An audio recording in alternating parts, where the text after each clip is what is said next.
on est toujours rassuré en politique quand on s'adresse à des visages jeunes.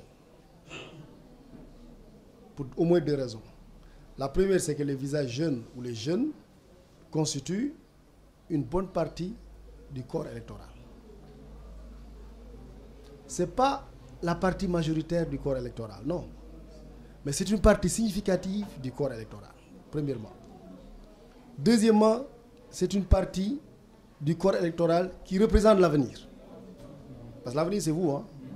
Dans 10 ans, 15 ans, 20 ans, c'est vous c'est vous qui serez assis sur les places sur lesquelles nous sommes assis aujourd'hui. Ce sera vous. Donc vous êtes l'avenir. Mais troisième facteur qui fait que pour moi, c'est toujours intéressant de s'adresser aux jeunes, c'est que les jeunes constituent la partie de l'électorat la plus exigeante et la plus difficile à convaincre. Pourquoi? Parce que quand on est jeune, et c'est normal, on développe un réflexe critique par rapport à ce qui existe. On est critique par rapport au pouvoir, on est exigeant par rapport au pouvoir, et c'est normal. Quand on prend par exemple cette présente élection présidentielle de 2019, aujourd'hui, quand on prend les adultes qui ont eu à connaître Senghor, plus ou moins, Abdou Diouf, Wade, et ensuite Macky Sall, eux, ils ont les moyens de comparer entre ce qui a été fait par les 3 prédécesseurs de Macky Sall et ce qui est fait par Macky Sall. Ils peuvent comparer, eux. Le président Macky Sall a fait un mandat, un seul, 2012-2019. Et sur ce mandat, il a réalisé autant que certains présidents et beaucoup plus que d'autres présidents. Mais comme je le disais, les adultes, eux, ils peuvent comparer facilement. Mais quand on prend un jeune qui avait 13 ans, qui en 2019 a 20 ans, quand le président Macky Sall est arrivé au pouvoir, il peut se poser des questions. Est-ce que le président a bien travaillé? Parce que lui, il ne compare pas hein, avec... vous lui dites non, mais lui, il a travaillé mieux que les anciens présidents. Il dit, mais moi, ce n'est pas les anciens présidents qui m'intéressent, moi.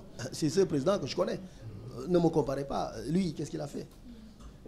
Et c'est là, maintenant, qu'il faut aussi aborder les choses. En disant, la jeunesse est une cible critique, c'est normal. Nous tous, nous avons été jeunes. Hein. Voilà, nous tous, nous avons contesté. Voilà. Mais, en même temps, la jeunesse aussi, elle est consciente. Elle a aussi une certaine maturité civique. Elle a une capacité aussi à comprendre les choses, pourvu qu'on les lui explique. Pourvu qu'on les lui explique. Maintenant, il faut expliquer. Et il ne faut pas considérer qu'il y a des choses qui vont de soi. Rien ne va de soi. Il faut communiquer, expliquer et répondre aux questions. C'est pour ça que je considère que le travail que vous faites, vous, est un travail intéressant. Il faut discuter avec les gens. Et aujourd'hui, nous avons la chance, avec le président Macky Sall, d'avoir, dans chaque secteur de la vie politique, économique et sociale, un bilan.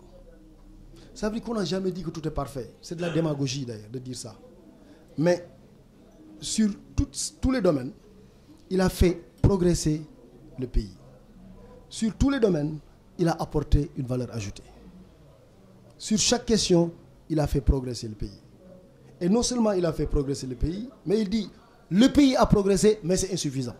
Je veux d'ailleurs qu'on ait un second mandat pour continuer les choses.